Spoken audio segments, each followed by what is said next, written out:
如果你觉得人类至今为止就登月了一次，那么今天的内容呢，可能会让你大吃一惊。咱们今天就来讲人类登月。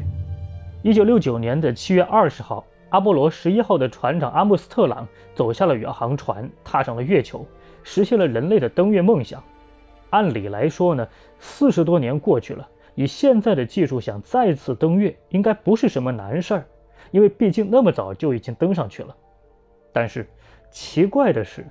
在这40多年来，人类就真的没有再去过月球。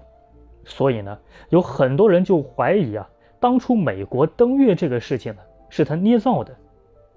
当时美国和前苏联在进行宇宙开发的这个竞争，就是看谁先登上月球。所以呢，在这种紧张竞争的环境之下，撒谎也都是有可能的。但是如果真的美国撒谎了，这个谎就是一个弥天大谎，换句话说就是欺骗了所有的人类。当时美国登月呢是进行了全球直播的，你像美国，据说它的收视率达到了94%，也就相当于说有电视的家庭都看了。但是在整个登月过程中呢，出现了一个比较奇怪的事情，就是直播的中间那个信号断了2分钟左右，这2分钟就成为了后边大家谈论的一个话题。究竟这2分钟发生了什么呢？其实呢，最早在1974年的时候，就有人怀疑美国登月是骗局。那个时候呢，有一本很著名的书叫做《我们从来没去过月球》，看过这本书的人呢，都觉得美国登月是个幌子，是骗子。而且呢，还有人说这个美国整个登月的过程就是提前在摄影棚里面拍好，然后呢到时候就放给大家看而已。而且呢是由美国当时非常著名的导演史丹利·库布利克拍摄的。后来在1978年的时候又有一部电影上映，这个电影的内容是什么呢？这个电影叫做《摩羯星1号》，它讲的就是人类准备去登陆火星，结果失败了。于是呢，人们就在这个摄影棚里面拍摄了一个假的登陆火星的过程，然后欺骗全世界，这么一个电影。其实呢，这个电影多少就有点影射美国登月是一个谎言的意思。看这部电影的人呢，就更加坚信，美国登月这个是个骗局。好，那么这个呢，我们现在要说的只是一个怀疑那有什么证据呢？在登月的时候那个电视画面显示插了一个是美国国旗在月球上，对吧？然后这个美国国旗呢，看上去是迎风飘扬。就有人说了，不可能因为月球表面没有空气，没有风，没有风怎么能迎风飘扬呢？好，这个事情呢 NASA 也解释说确实月球表面是没有风的，但是呢这个国旗它是一个竖着的棍子和一个横着的棍子支起来，然后它去插那个旗子的时候呢就要往下使劲转嘛，对吧？然后呢这个棍儿它就抖动，手动的话呢就带动了这个旗子，好像在迎风飘扬。而且就是因为月球表面没有风也没有空气，所以没有空气阻力，它这个抖动就会时间更长，因为你不会受到那些什么摩擦力空气阻力的影响，就一直在那抖，所以看上去就像是真的在迎风飘很久。按理来说呢，在月球上拍的照片呢，就只有太阳一个大的光源，但是从这个照片上感觉出来，影子好像有点模糊。宇航员的面罩上也有反射出来一些其他的光源，就感觉像是摄影棚里面的那些灯光。然后 NASA 也说确实大的光源呢就太阳一个，但是呢我们周围有很多的器材，而且呢还有这个登陆的宇航飞船也在旁边呢，所以这些东西它会反光。而且呢我们这个宇航员的宇航服本身也是有光源的，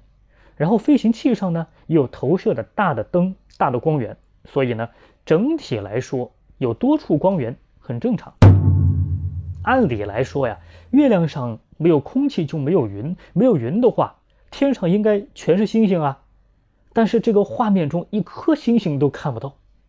然后 NASA 解释说呢，是因为太阳照在月球的表面上太亮了，就像是我们地球的白天，如果晚上的话还是能够照样看到很多星星的，只是他们登陆的时候那正好是月球的白天。好，然后登月计划呢带回了一些月球上的岩石 ，NASA 对这些岩石进行了分析之后呢，就把这个分析结果也发表了，说月球上的岩石啊跟地球上好像没什么区别。于是呢，就所有人就开始攻击这一点，说你这个肯定是造假呀，你月球上的东西怎么能跟地球上差不多呢？你根本就没去过。然后对这个问题呢 ，NASA 就没有做解释了，那意思好像就是说，反正我们就研究了，哎，就是一样的，你们爱咋咋地吧。好，然后再看这个东西，有人说好嘛，你总算是露馅了，这明显就是你们用的那个道具。你看这岩石上明明写了一个字母 C， 你们忘记处理了，结果拍下来。然后就有一些人出来替 NASA 说啊，这也是有可能的，岩石上的那些纹路啊或者灰尘长得像一个字母 C 很正常啊。那么面对那么多人的质疑， NASA 就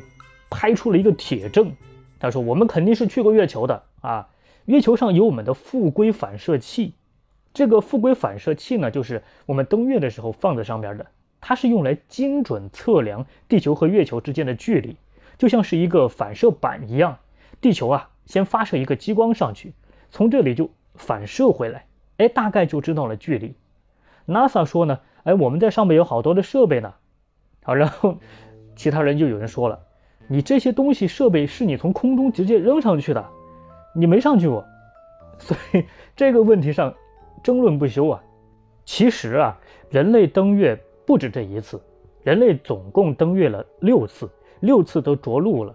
只是呢，大部分人可能对第一次印象比较深，就以为哎，可能人类就登月了这么一次。美国这个阿波罗计划呢，总共发射了7次登月的飞船，有1次失败了，剩下的6次都成功了，就是阿波罗11号到17号，然后只有13号失败了。